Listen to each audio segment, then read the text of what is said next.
Hello again. This is Adam. This is Cool Media. It's still my birthday month, and I've got a bunch more Atari games to load up. These are games that I played when I was little, and most of them have never seen the light of day outside of the 2600, unless you count emulation, which is what I'm using here. I'm using the DC Stella emulator to play these Atari games on my Dreamcast. I'm doing it this way because it would be a pain in the ass to try to hook up an actual Atari. Well, I had 10 games last time, and I got 10 more, and this will be it for the birthday special this month. So let's start with the Atari version of Phoenix. Now, I played the arcade version for my birthday a while back.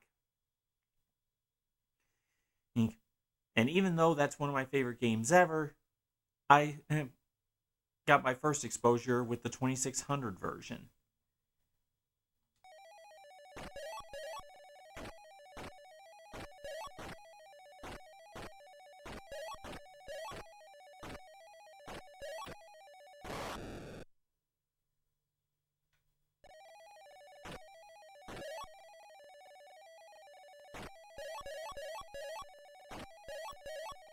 And even though there were some changes, this is actually quite close to the arcade original. Remarkably close to the arcade.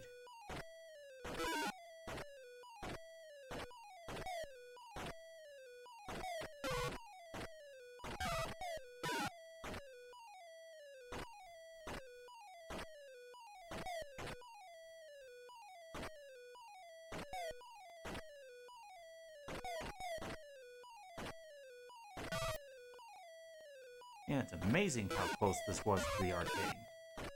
Probably one of the closest ports on the Atari you can find.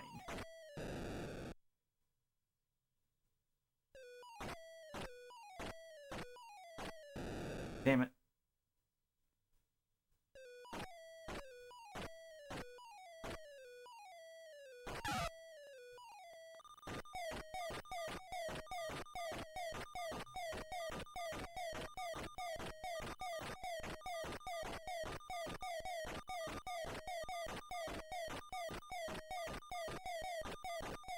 I can't remember if this includes the chiptune orchestral music that was used in the arcade.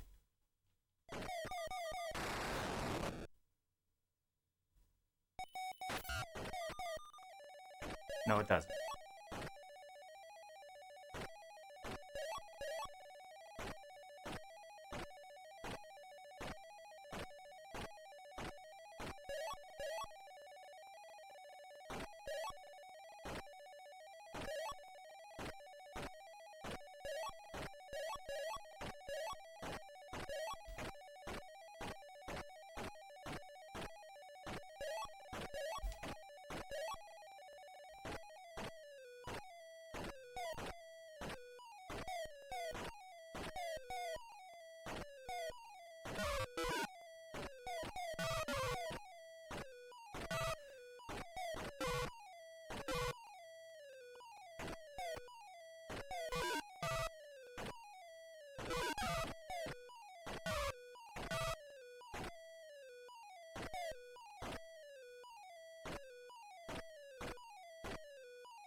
Yeah, this also was pretty sophisticated for the time, with even including the mothership.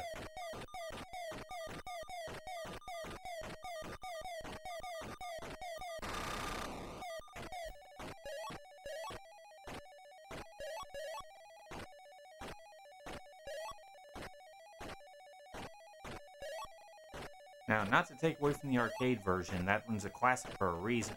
But, in fact, Phoenix was even one of my mother's favorite games.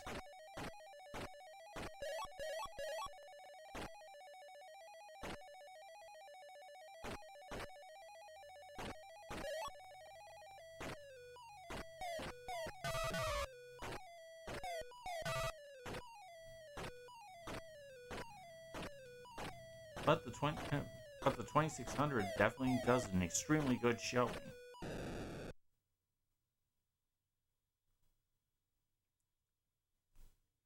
Yeah, there is even the shield, which I don't use that often. You use the shield by pressing down on the D-pad or on the joystick. I gotta remind myself. Yes, there was is a controller similar to an NES controller for the 7800, which has an actual D-pad. But back in the 2600 era, it was all about the joystick, unless you were playing with the paddles.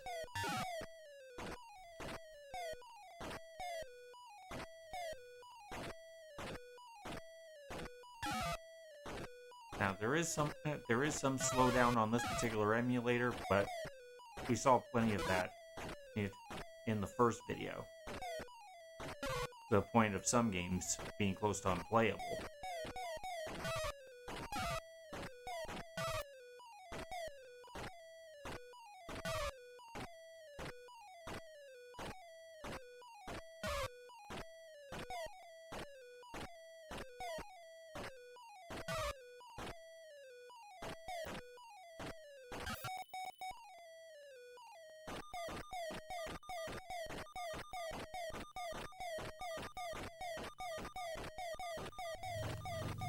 Yeah, it lacks some of the perks. It lacks some of the perks that are exclusive to the arcade, but this is a very faithful rendition.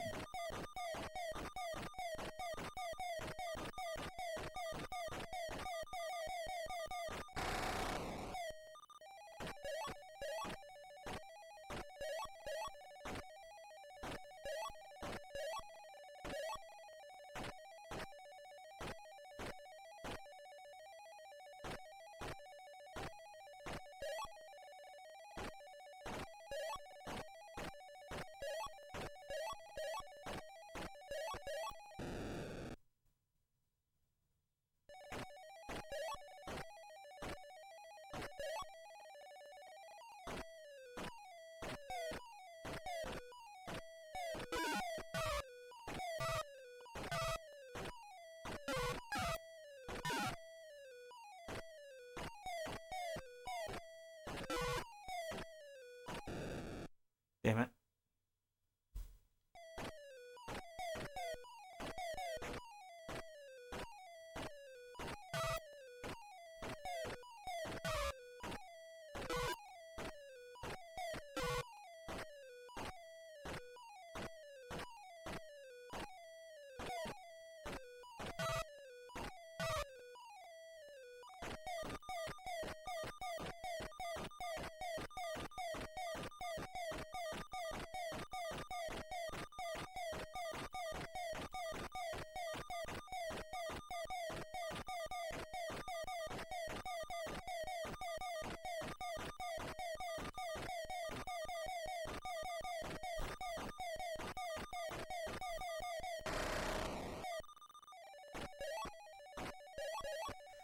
I swear, these games, no matter how long it's been since you've touched them, you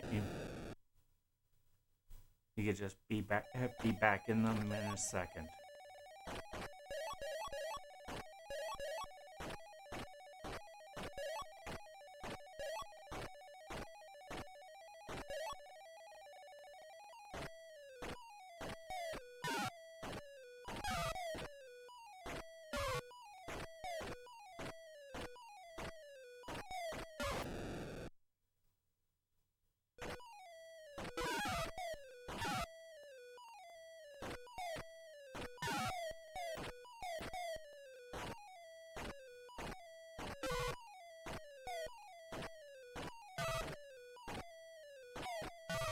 Now, of course, I played plenty of actual Space Invaders on the 2600 back in the day. And that's, of course, here's what many people think of when it comes to 2600 games.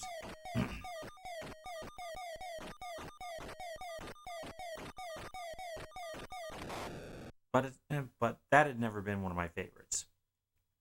Well, that's Phoenix. On to the next one. Yes, this is Popeye on the 2600. Plenty of people are familiar with the old arcade game or even the NES port, but the 2600 version was what I grew up with.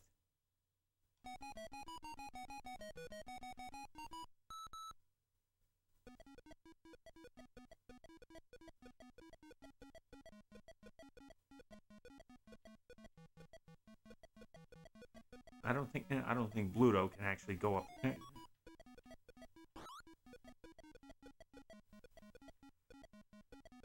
Yeah, yeah. Bluto can't actually climb up that ladder.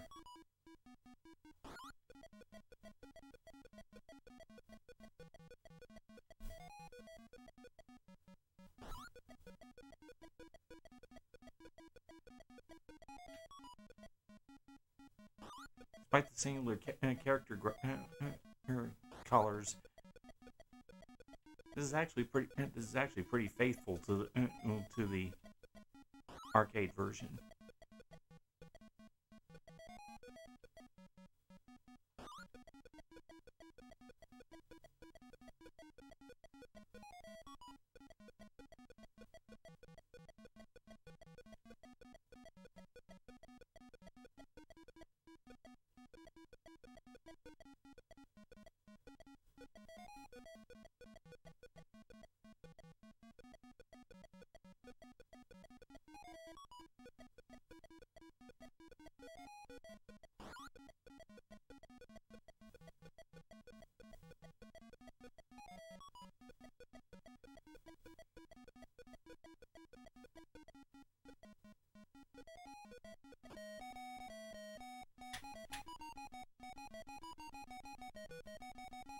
Yeah, they're even the cans of spinach, even though they're just flickering dots. Yeah, there's one thing to keep in mind when it comes to 2600 games. You you do have to make use of your imagination quite a bit.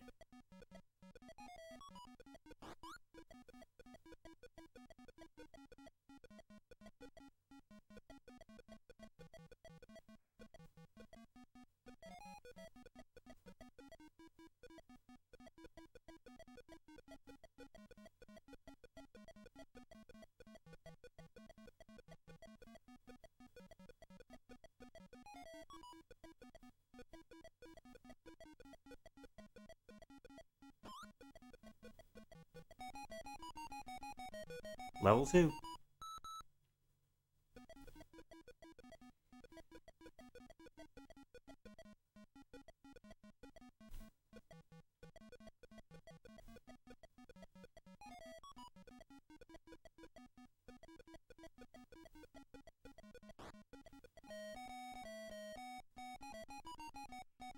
Yeah, when you eat the spinach, you even the notes even stay at the same height they were at.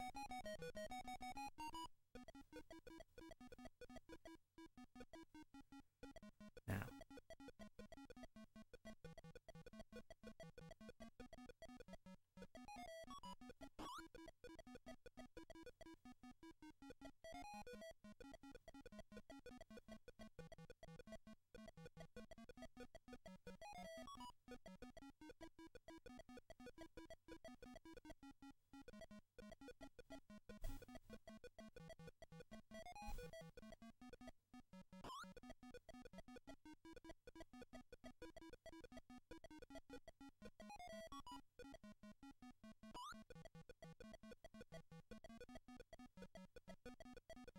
yeah, there's no jumping.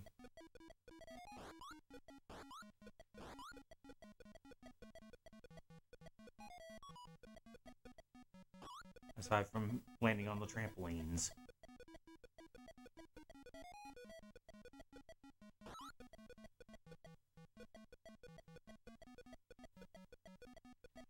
But it's really telling that this version of Popeye is still better than that version that went to the Switch.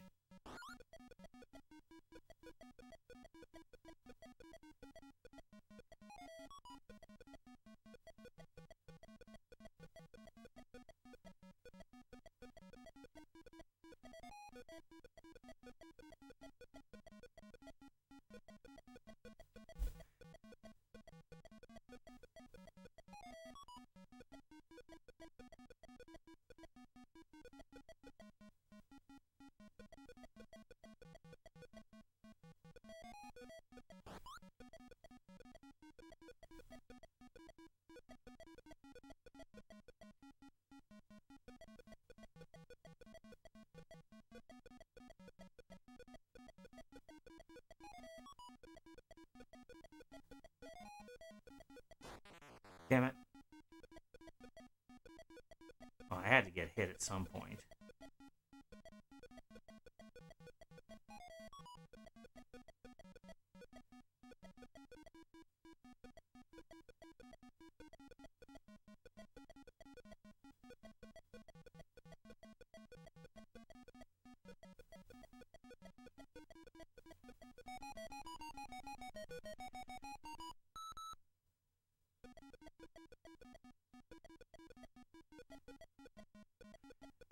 Yeah, here. Apparently, on this ship, they swabbed the decks a little too hard.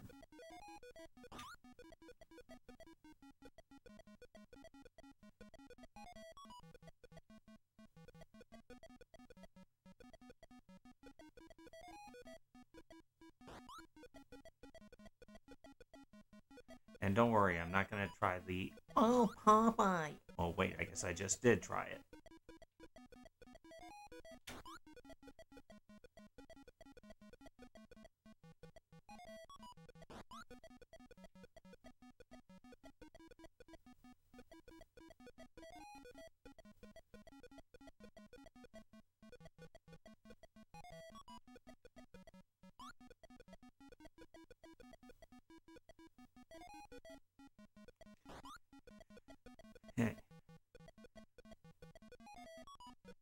Yeah, you definitely want to stay on the upper reaches as much as possible.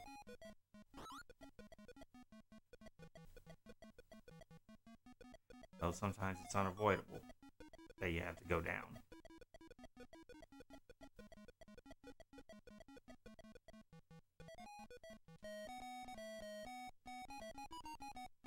Okay, Bluto, bye bye.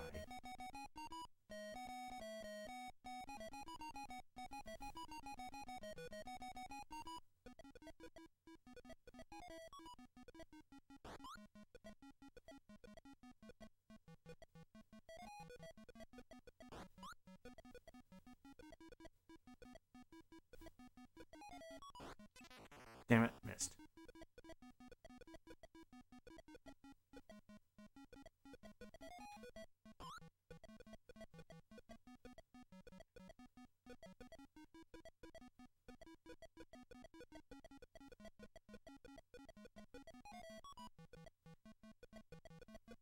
And if I remember correctly, if the stuff stays down at the bottom for too long, then you lose a life that way too.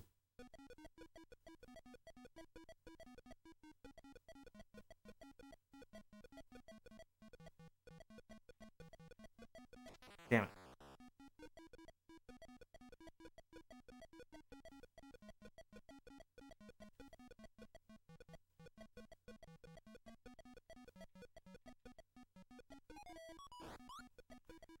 Yeah.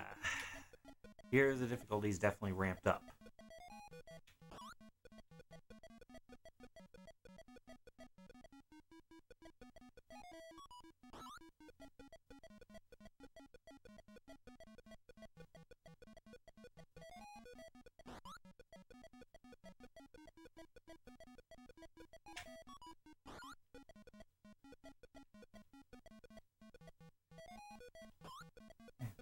Amazing how these extremely archaic games can still provide so much joy. I guess it's because they are so simple.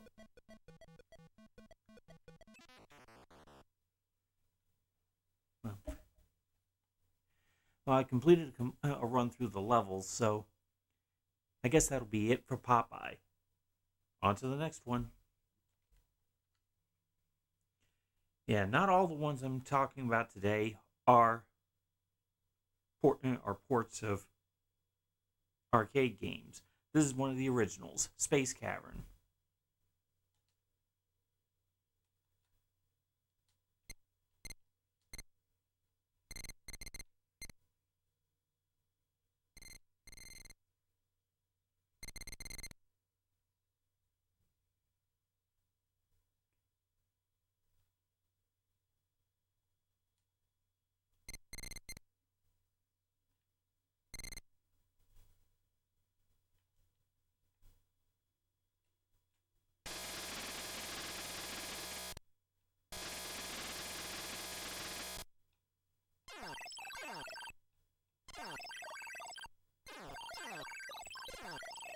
Yeah, excuse the start there. This is one of those games that I haven't touched in 40 years.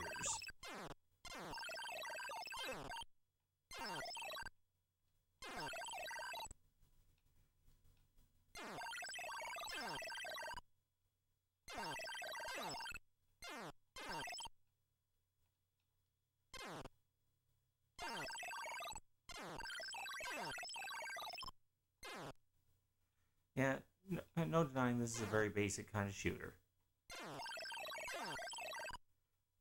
But this was at a point when a whole bunch of Me Too companies were getting involved.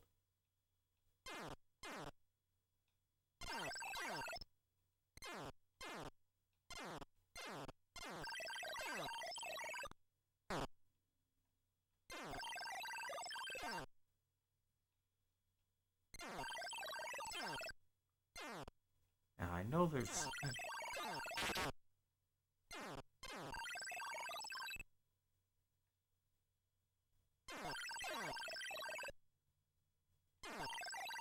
supposed to be some way to move on to another level.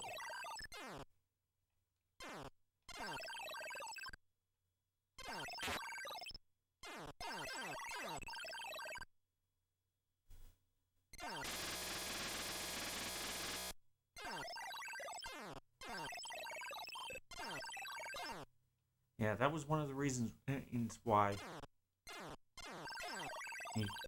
the game industry crashed back in the day, because there were a whole bunch of companies all making games all at once, including some that were poaching developers from bigger studios.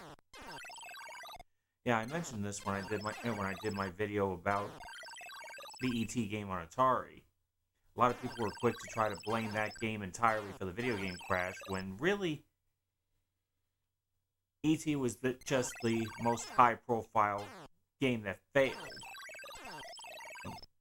The crash was caused by a whole bunch of issues in the industry going on all at once. Mostly a whole bunch of companies all making games all at once. It wasn't like from the NES onward where games had to pass through certifications.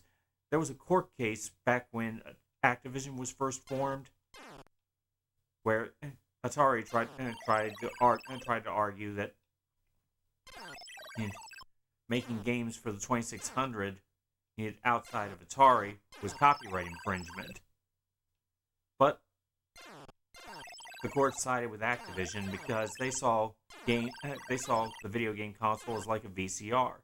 Can you imagine if a VCR only allowed VHS tapes to be played from one certain company, and you had to get another machine to play another set of VHS tapes? That wouldn't work, because in the end, the games may run on the Atari, but they weren't copying Atari's work, so it wasn't copyright infringement. And that led to a whole bunch of Me Too companies all coming in with their own game divisions. Hell, Purina Dog Food had their own game division at that point. Yeah, I played Chase the Chuck Wagon, and it's not that bad, actually. It's a basic maze game.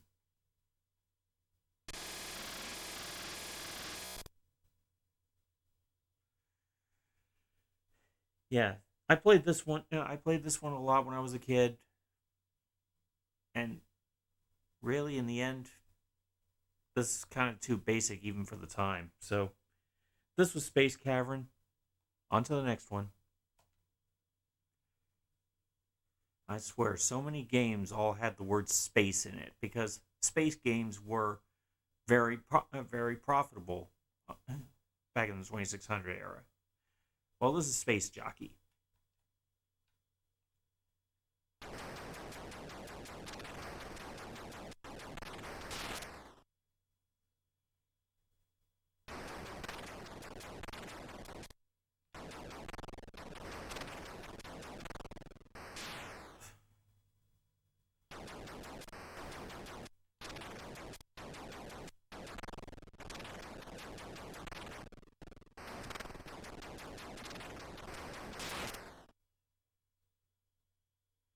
Okay, I know I could do better than that.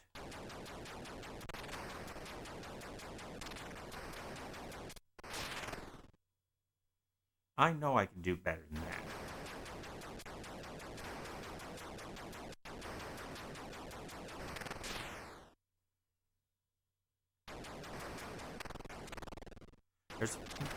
I want to at the very least get to the point where I have to pick up someone off the ground. I remember that part being involved somewhere.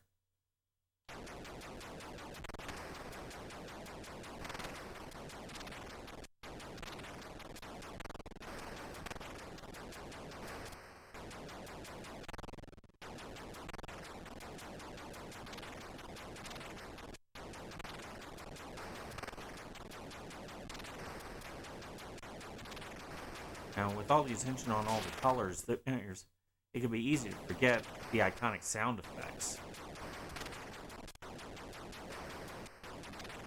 Sound channels were limited, but some games knew how to squeeze everything out of that sound chip.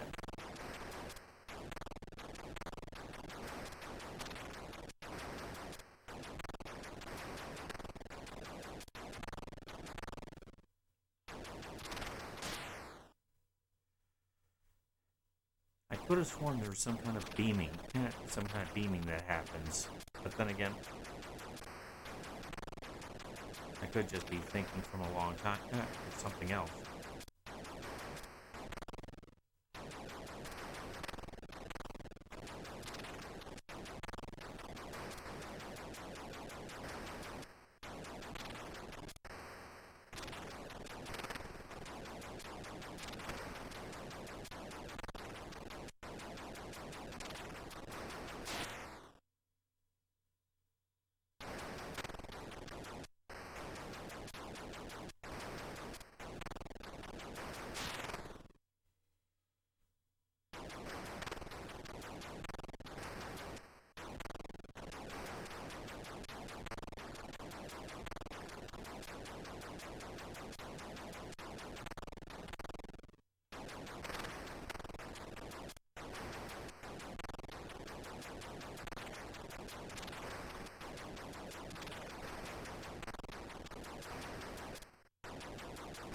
Yeah, I didn't say that every game that I'm gonna show is classic.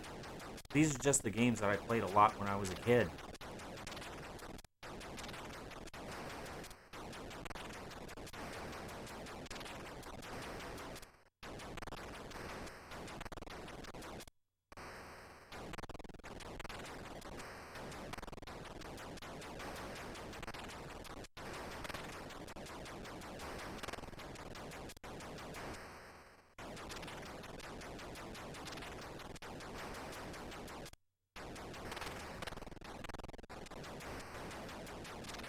Yeah, you could say that this is a game that's as basic as it gets.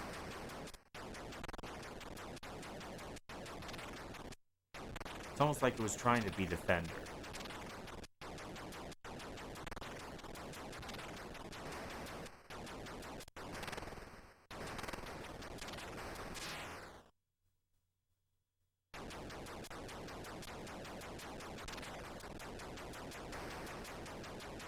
Now, I'm not expecting every 2600 game to have nuance.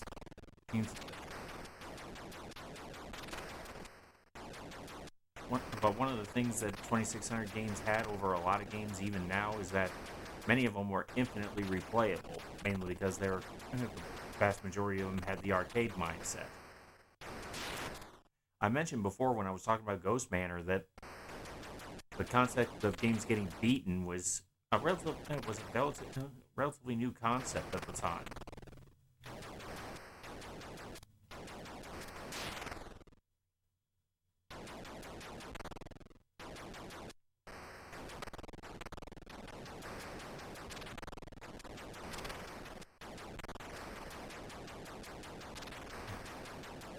And even though this is a very basic game, something about those cracks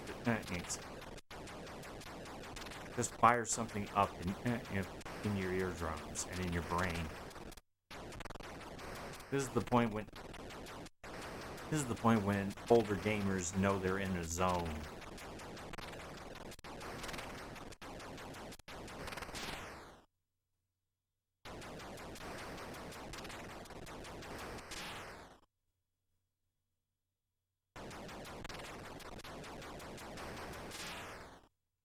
Yeah, I must have been thinking of another game when it comes to that beaming kind of thing.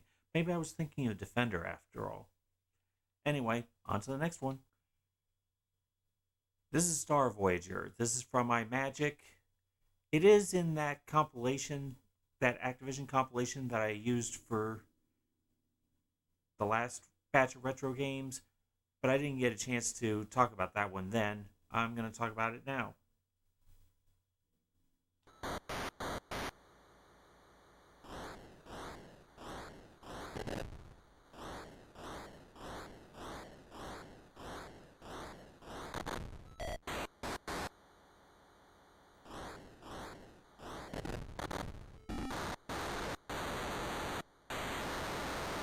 Oh, on this port, the sound is really not good.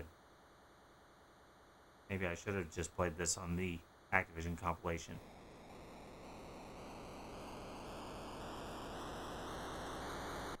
There was a version of this that also went to the NES, but I never got around to playing that one.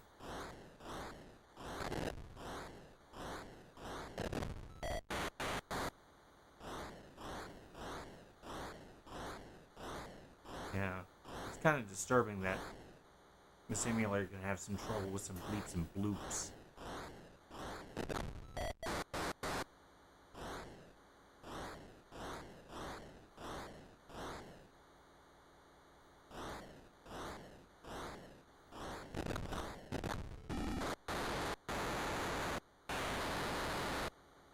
Yeah.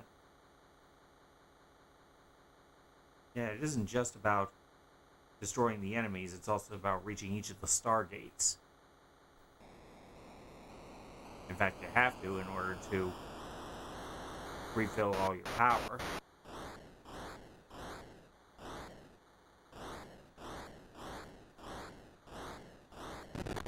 This was the game that first introduced me to the concept of, well, flight controls.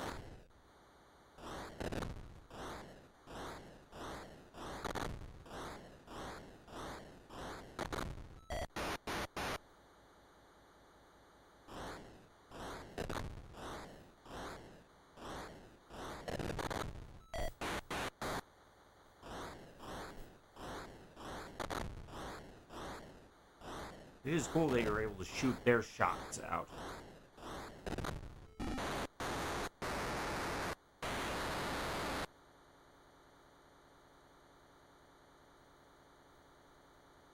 Yeah, the radar down below is basically your godsend.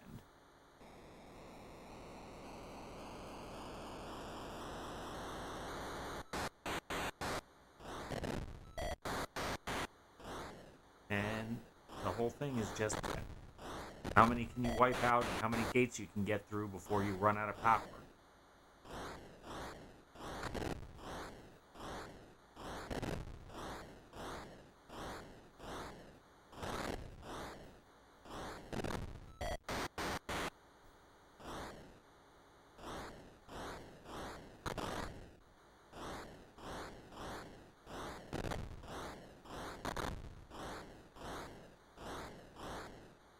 Oh, great, now he's trying to stay out of range of my shots.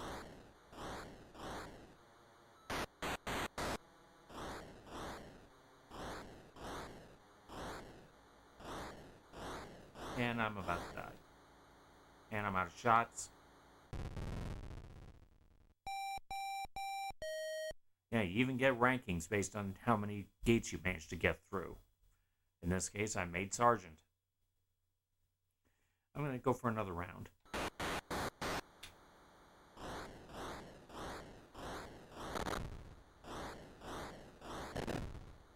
Yeah, if you get hit with no power left, if you get hit with no power left, then it's game over.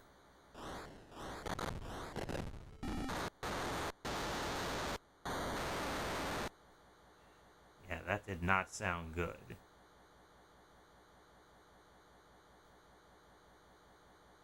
And it is entirely possible to miss the gates. And if you miss the gates, then you have to kill another set of enemies before you get another chance at one.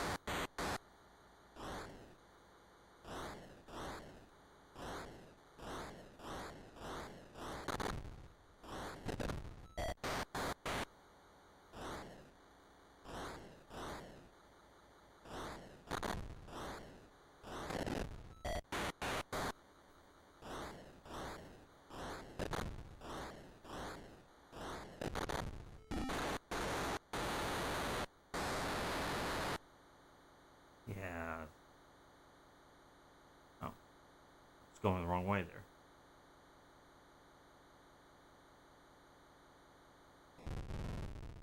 You could even crash into the gate. I actually forgot about that part. Well, anyway, on to the next one. Here's something slower.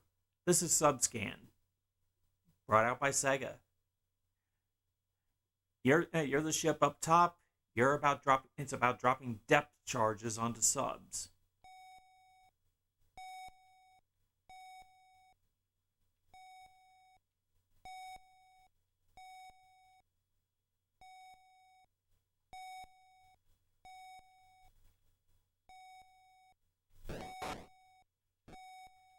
You lose if too many of them get past you. Don't worry, none of them will actually shoot at you.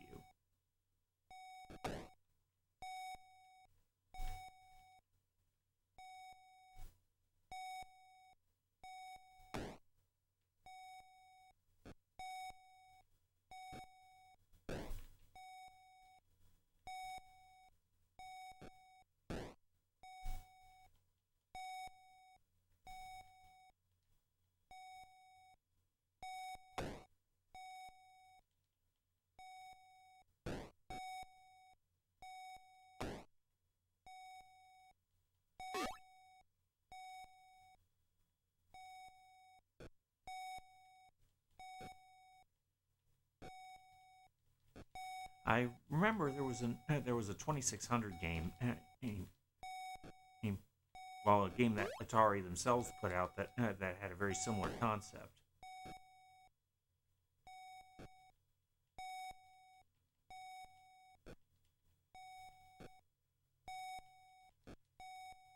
Now this is a much slower game, but that's intentional.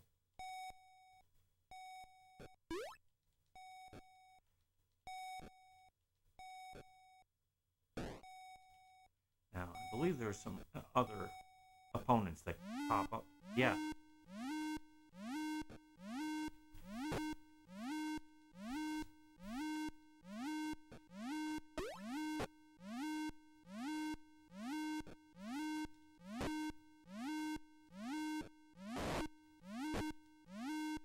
Now, that extra one, if I remember correctly, can give you bonus points. In fact, they give you plenty of bonus points, but you don't incur any penalty if you miss it. It's the white ones that you absolutely cannot let pass you.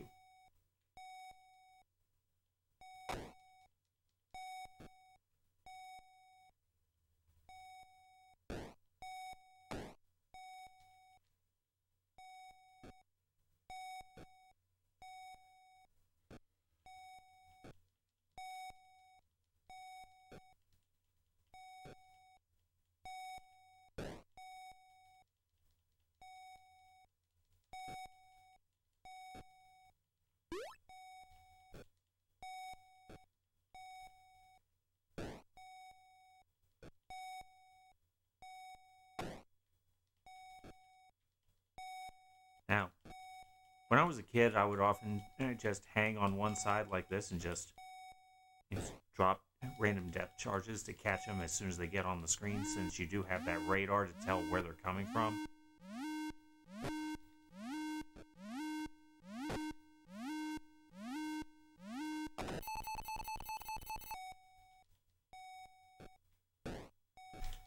big thing is the fact that you can only have a limited number of depth charges on screen at once.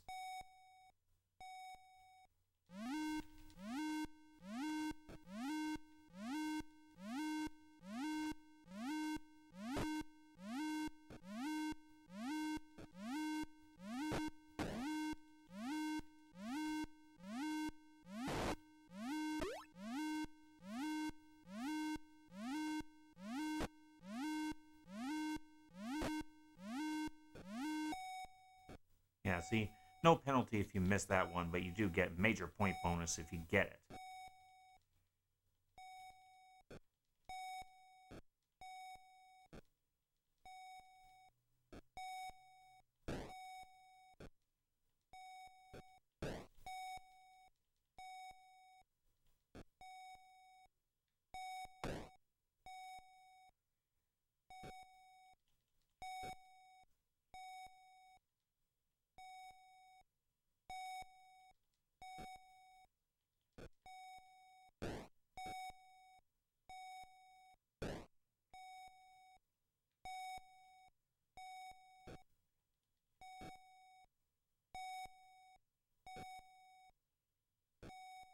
This can be a pretty tense little shooter here.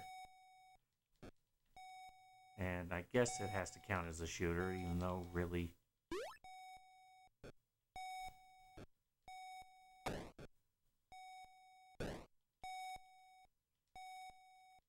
Even though it's just dropping those depth charges.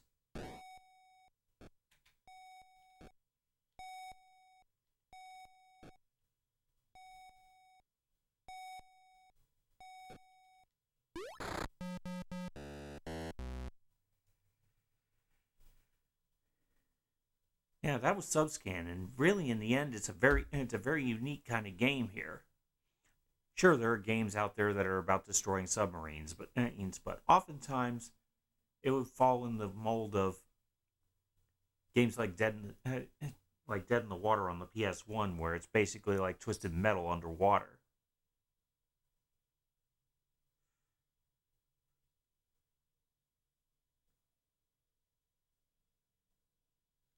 Anyway, let's go move on to the next one. Well, this is Tron Deadly Dis. James, the angry video game nerd, covered the Intellivision version a long time ago. This was the port that they put on the 2600.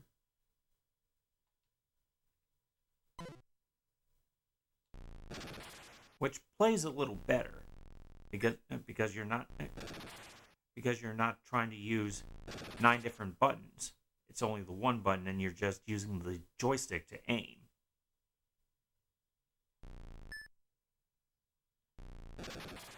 But there is an element kind of like Hotel Mario where it's advantageous for you to close doors so they have fewer places to come in from.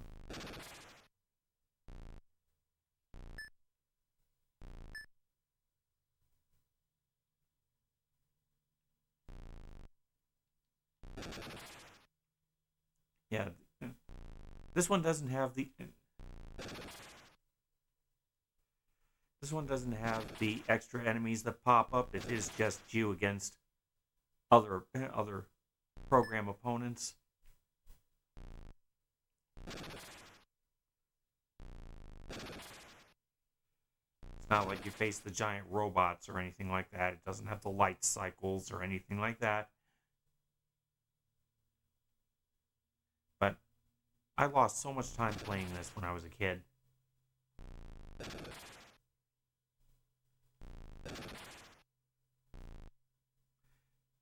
Yeah, by hitting the button again, you can make your disc come back at a moment's notice rather than just hitting the wall.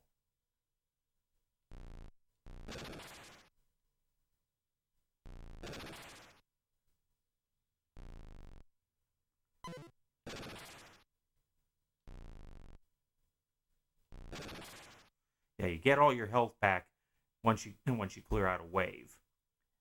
Your health is actually indicated by the color of your character, which was a pretty neat concept at the time.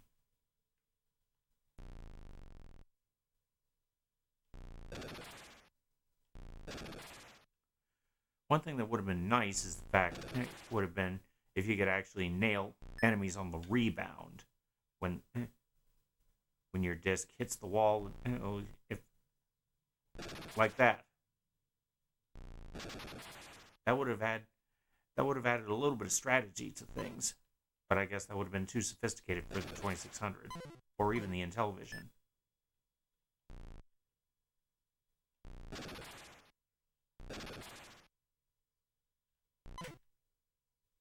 Yeah, you only get one tick of health back when you clear a wave.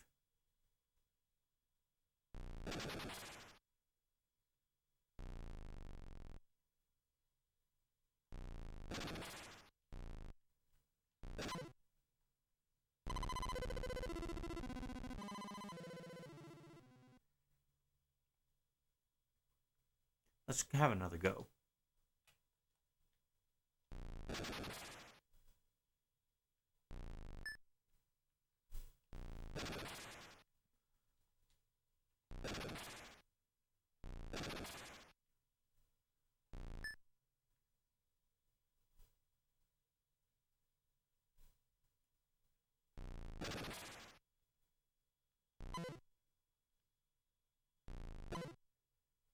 Damn it. Yeah, trading shots can be a real pain, like in Mortal Kombat.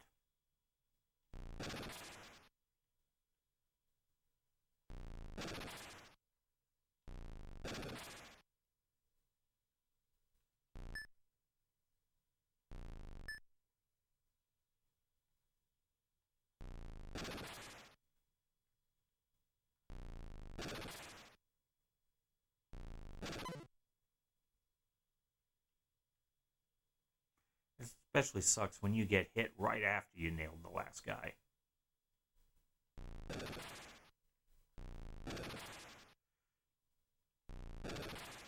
Even though you miss out on the twin stick element of the Intellivision version, because you only have one button here, it still ends up playing a little easier.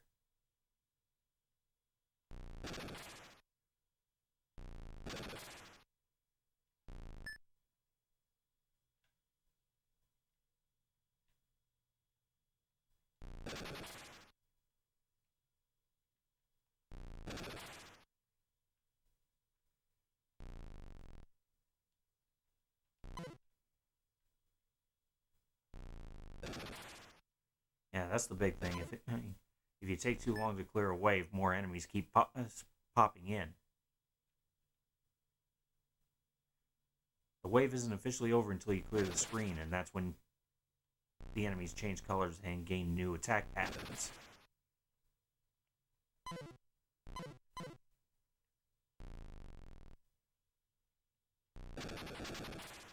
Yeah, you can even nail multiples at once.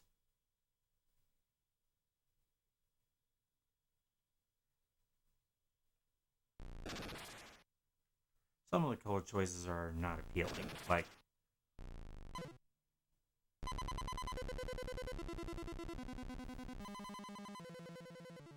there was a bit of slowdown right there. Well, anyway, that's Tron Deadly Discs. Very simple arena style game, but still enjoyable enough. On to the next one.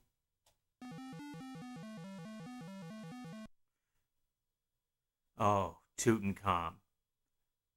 Everyone I knew who had a 2600 had this game. Even though this can officially count as an arcade port, it is entirely different from the arcade version. And maybe I ought to play the arcade version on the channel at some point. But yeah, unlike the arcade version, which is a horizontal scrolling shooter, the 2600 doesn't do horizontal scrolling that well. This one went vertical, which ends up becoming problematic when you consider the fact that you can only shoot left or right. But that's where the level design has to come in. They have to get creative with the level design in order to make the game playable.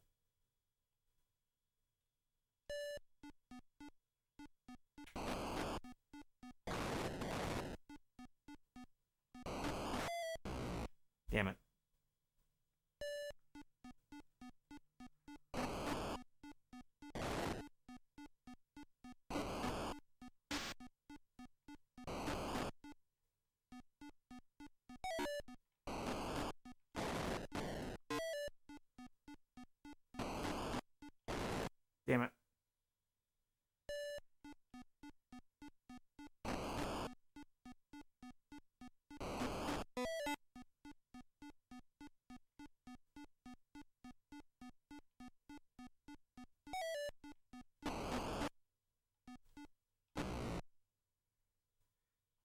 Yeah, see what I'm talking about?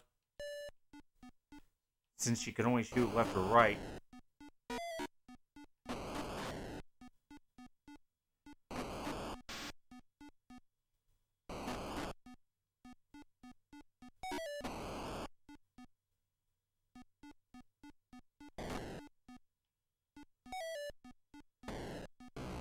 I could have sworn I hit it.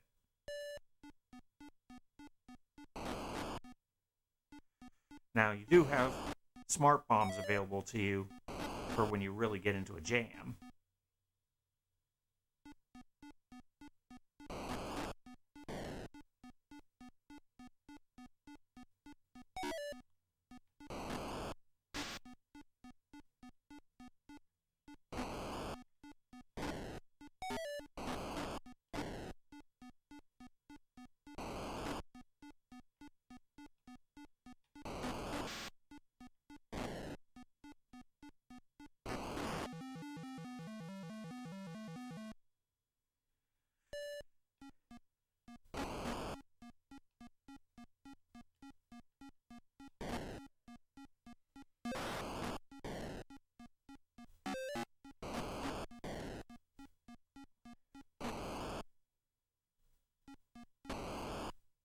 But this game was pretty advanced for its time too, especially with the use of the gradients.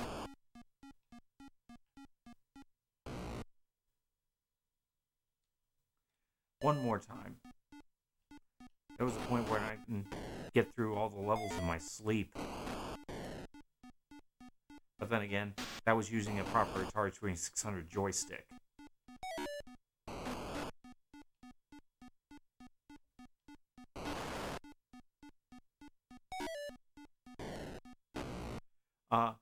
I know I shot that hawk.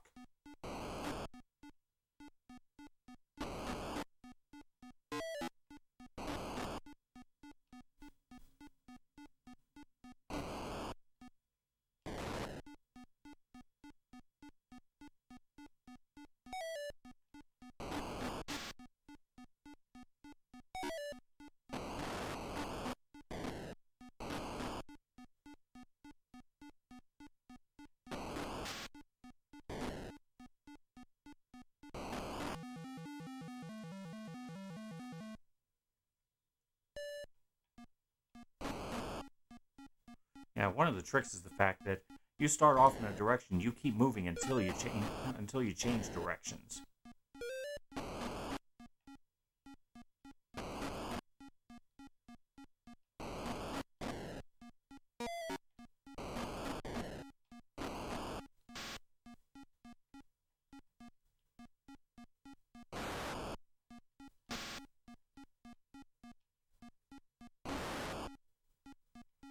Yeah, the trick is you have to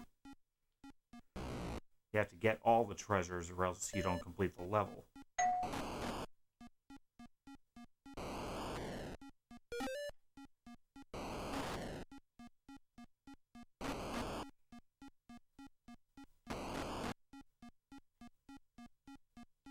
Okay, come on.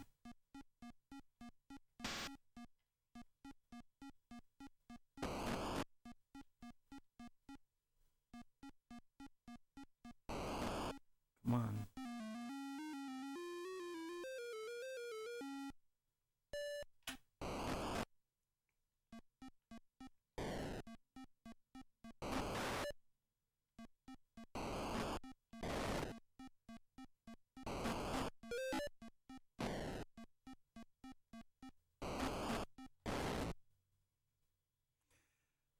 Well, normally I'd move on to try to reach the fourth and final part, but as you can see, this is one of those games that everyone had, and everyone played. And to be fair, it's not a bad game, but it is difficult because of all the changes that had to be made for the sake of the 2600. Now on to the next one. Next up is Vanguard. Another arcade port, but definitely one of the best arcade ports on the 2600. I played the arcade version to death, and The 2600 version is very well done too.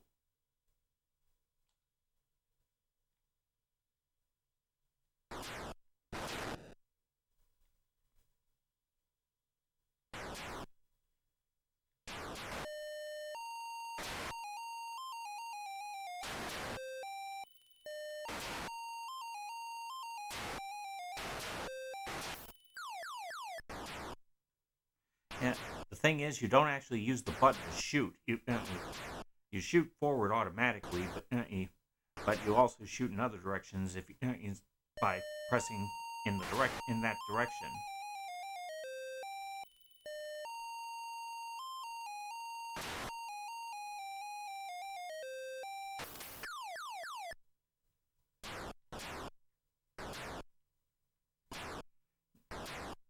Now, here it's basically going through a gigantic maze.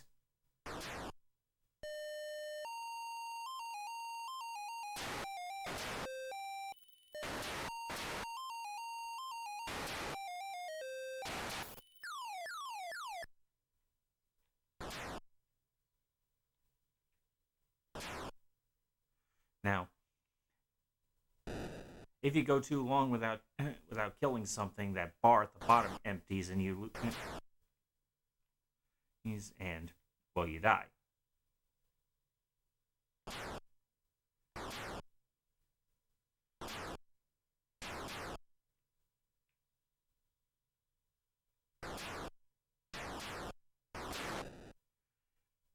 This basically forces you to play aggressively, but it's cool that it gives you scrolling in multiple different angles. Even though it does miss, even though because of the way the 2600 is, couldn't have the diagonal stages of the arcade. I know I could get farther than that. This even gives you a continue function, which was new at the time. Or new to consoles. I think it was new to arcades as well.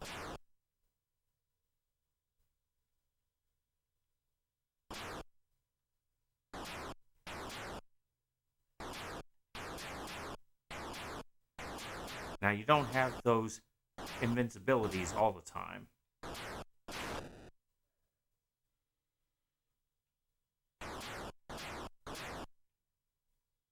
Now I can't remember if there's a limit to how many times you can continue.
Such joy in such simple games.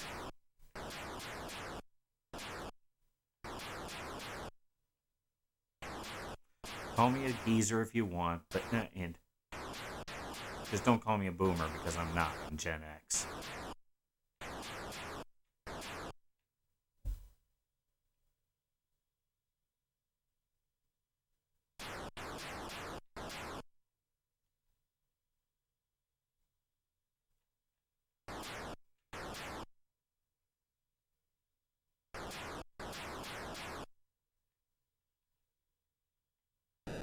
Damn it.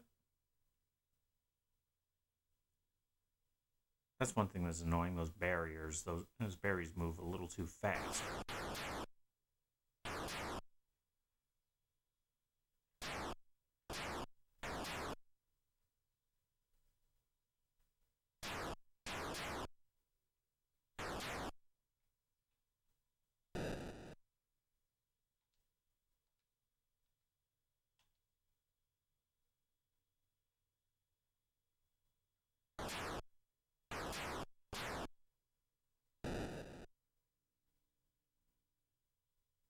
I got that a little too tight.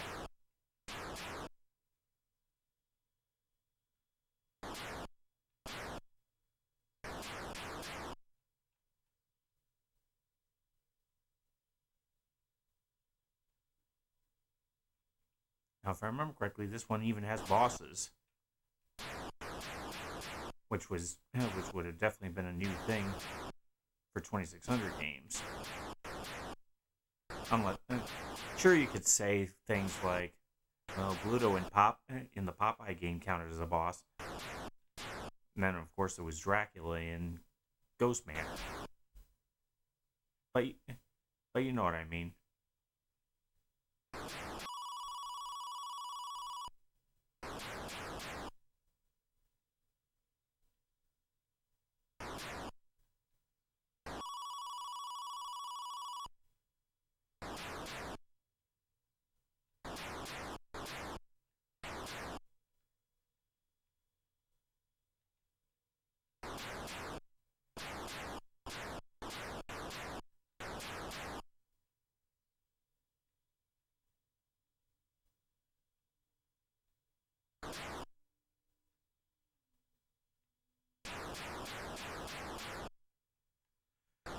Yeah, a wide variety of enemies that come up. Imp, and of course, different scrolling levels for.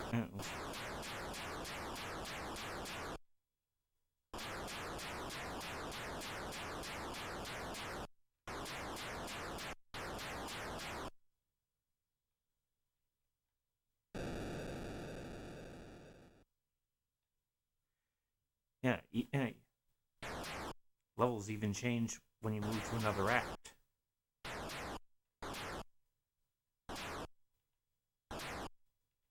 It is disappointing that only in the first section will you get those E-tanks.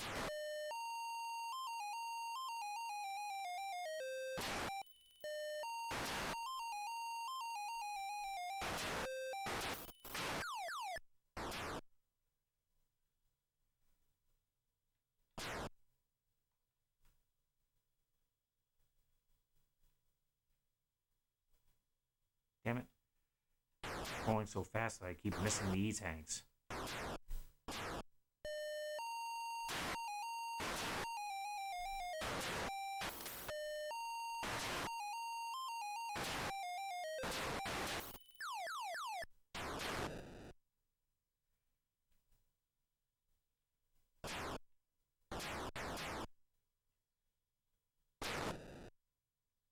That was cheap, hitting me before I could touch the E-tank.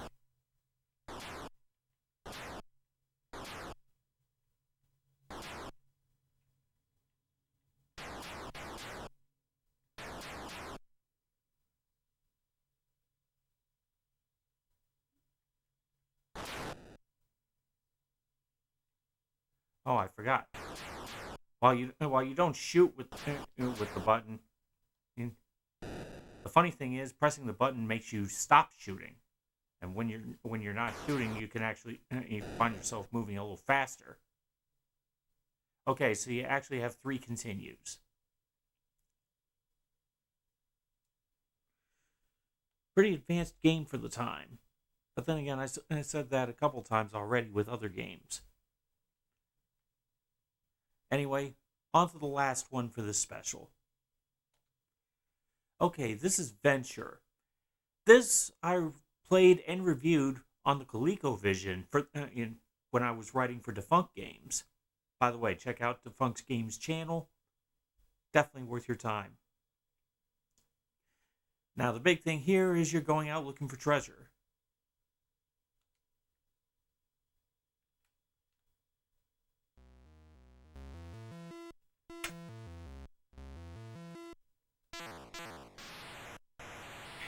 Yeah, that's right. You can't touch the enemies while they're still on the ground.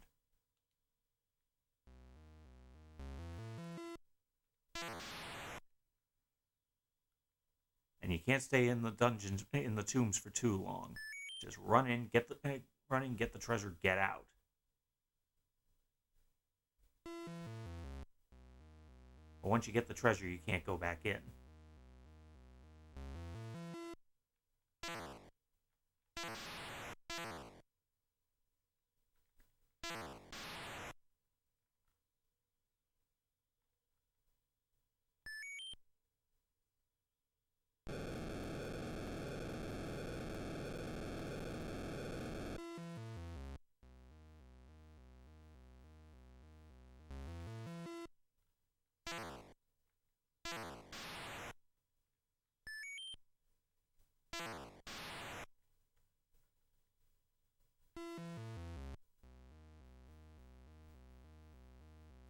Now, the big difference between the 2600 version and the ColecoVision version, try saying that 5 times fast, is the 2600 version gives you 4 maps to deal with, gives you two maps of 4 tombs to work with, while the ColecoVision version gives you a third.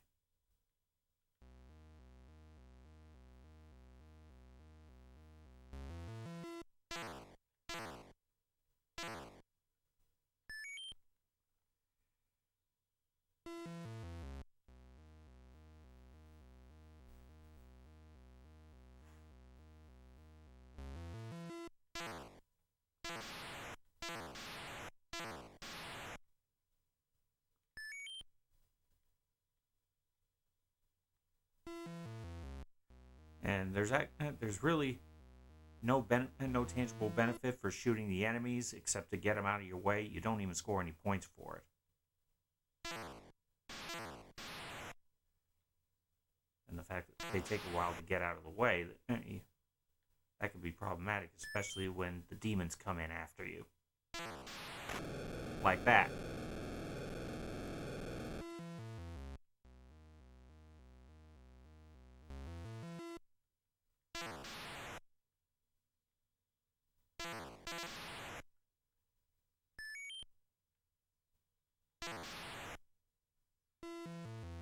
Oh, strike that. You actually do get points for taking out the enemies. But yeah, now it just cycles.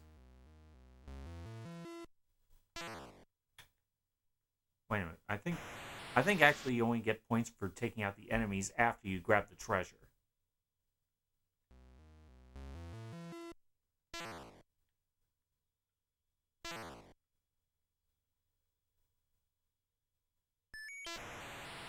Yeah, see?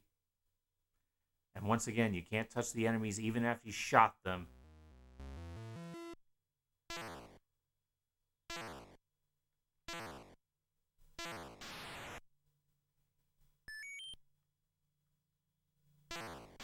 Yeah, see, you only get the points if you shoot the enemies after you grab the treasure.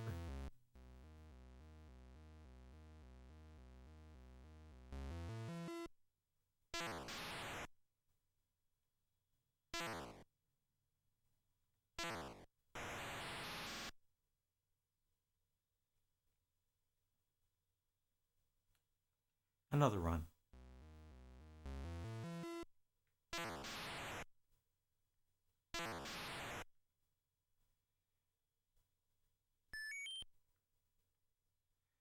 Yeah, that's the big conundrum. You get the points only for killing the enemies after you grab the treasure, but oftentimes you end up shooting the enemies just to get to the treasure.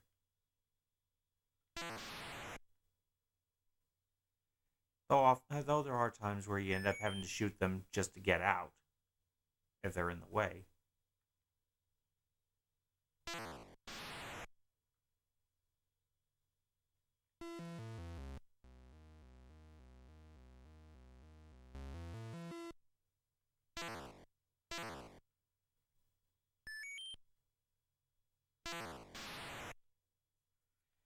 That always sucks when you take out an enemy and they're blocking the door.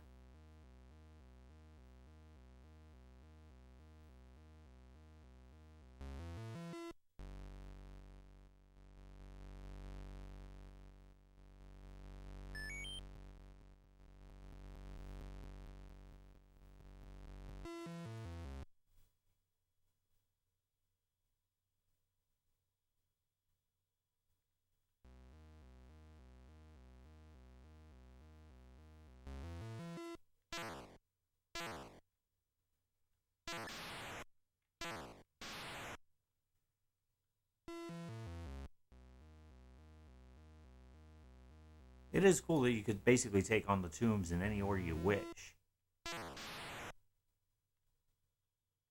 As long as you nail all of them.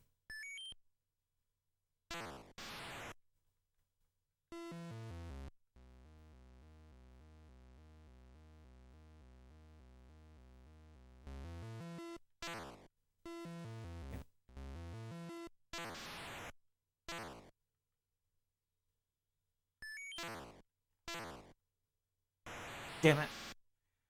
Hey, it's not even touching.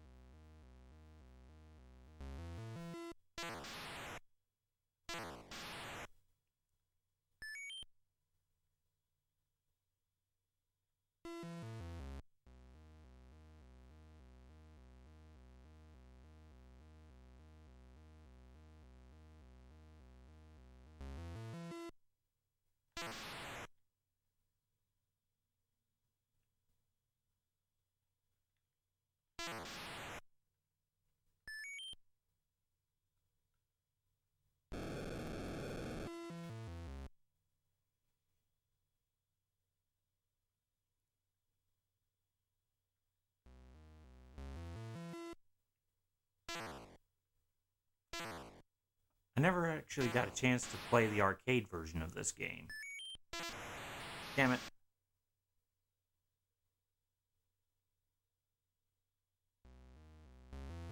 Oh, and yeah, it does. It only counts that you've taken out the treasure if you actually make it out.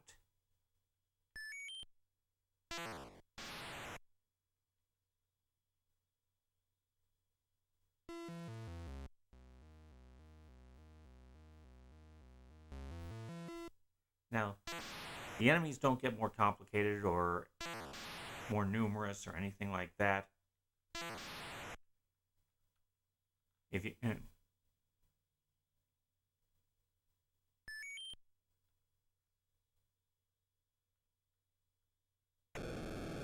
the levels do just repeat.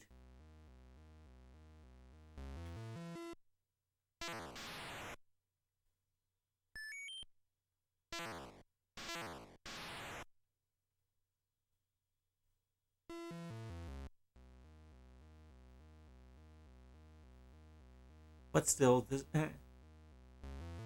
this does give you a lot more variety than was normal for a 2600 game.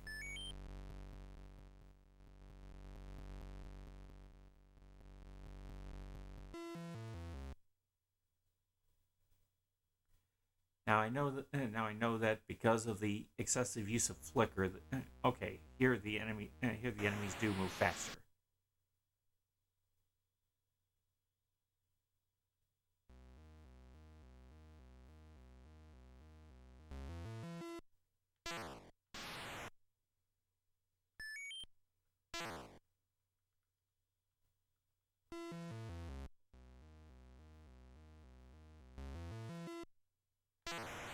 Damn it. Well, anyway, that's Venture, and that's it for this round of sharing my childhood memories. These 20 games that I talked about, I played to death when I was little. The Atari 2600 was my first experience with gaming, and I'll always have a soft spot for it. Yes, there are the crappy games that resulted in the video game crash, but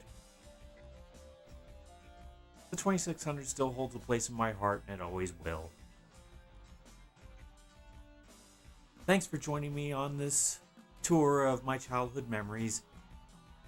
Like what you saw, give a like, subscribe if you haven't already. I'm open to comments, my community tab is open.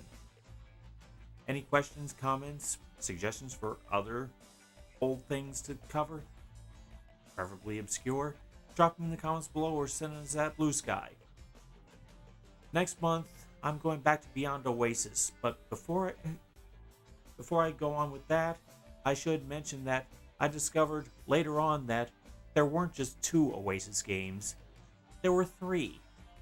The third one went to the Game Gear, and after I finish Beyond Oasis and Legend of Oasis, I'll go ahead and check out the Game Gear game.